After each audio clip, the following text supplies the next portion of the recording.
Hello, lovelies. This is 5 Minute Manifesting. I'm your host, Lovey Brown. Thank you so much for listening.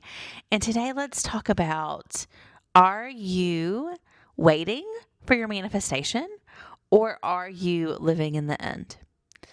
And so, waiting is something that is really easy to do. And it can even feel like you're living in the end when you're really just tuned into waiting for your manifestation to happen. And the difference can be subtle. And I first want to say all of this before we get into this subject. Never, ever, ever in the process of manifesting, be hard on yourself. Especially when there's a moment where you realize, oh, I have been doing that. And it maybe is not the best route forward. I truly believe that you can manifest from anywhere. I truly believe that you can make no mistakes in this process. But there are ways that I found for myself that get me my results faster, and I want to share those with you. But all of that's to say, if you're consuming content and you're listening to this and you're trying to figure out how to manifest your specific person, that doesn't mean that you've done anything wrong, right? When we get into this and it feels like maybe you've been waiting and not living in the end. It just means that you're learning and going through the process, and that is great. It's wonderful. It's how we all do things. There's still things about manifesting that I learn every single day. And so, let's just do this together. So the reason I have this question is because it's really easy. It's very easy to wait for your manifestation to come. And waiting sort of implies that you don't have your manifestation. You don't, and you're focused on that. You're focused, and that's where your focus is, right? Now, everyone wants to talk about, and I totally understand this instinct when I say something like, waiting implies that you don't have your manifestation. And you want to say something like, Lovey, I don't have my manifestation. My specific person and I are in no contact. We're not talking to each other. I am not in a relationship with him or her or them. And you don't have your manifestation yet. And I totally understand that instinct. And there's nothing wrong with that first moment of acknowledging, this is where we are. Let's do an evaluation and see. But then that next second, we need to shift in your internal world to the feeling of having it. And it doesn't mean that you're necessarily being delusional. You're not telling your coworkers that you're engaged when you're not, right? You're not lying to the outside world. You're not trying to live in a lie. That's not what I'm saying at all.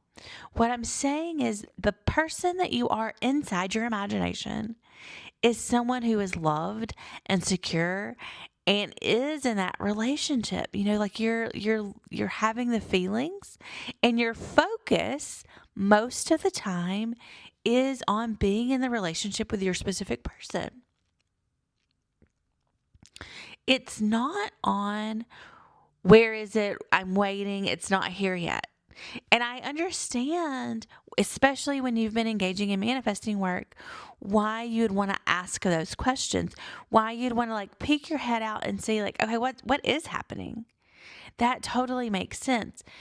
And when you do peek your head out and say okay, my specific person hasn't contacted me in 3 months, we're still in no contact, then that's okay. There's that moment of just taking a peek outside, seeing what's going on in 3D reality. That's fine. But then you want to make sure you don't stay in that moment, that you don't put your focus there and beat the drum of they're not here yet, right? That you're not repeating that to yourself over and over again. So after you take that peek out, and you notice what's happening in your 3D reality, you say, okay, that's okay, whatever. Just information. It's just information for me to proceed. Now, if you have some sort of emotions about that, that's okay too. Those emotions are just information, right?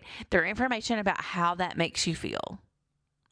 Now, and if the feelings are negative, then you probably have some sort of negative story about yourself going on.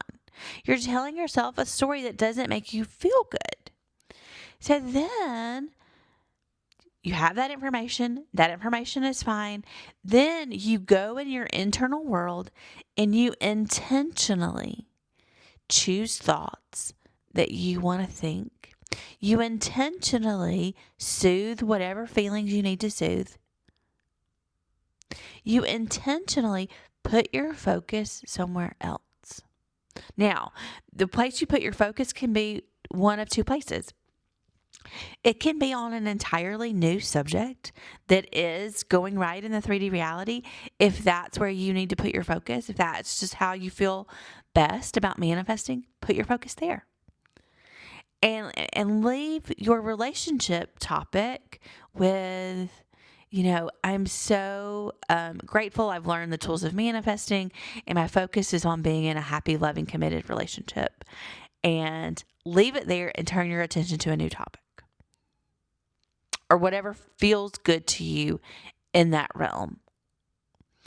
If you want to stay on the relationship topic, you're going to need to find a way to focus on it that doesn't leave you questioning, that doesn't leave you feeling sad and hurt, that soothes yourself, that lives in the end of you having your relationship that you want.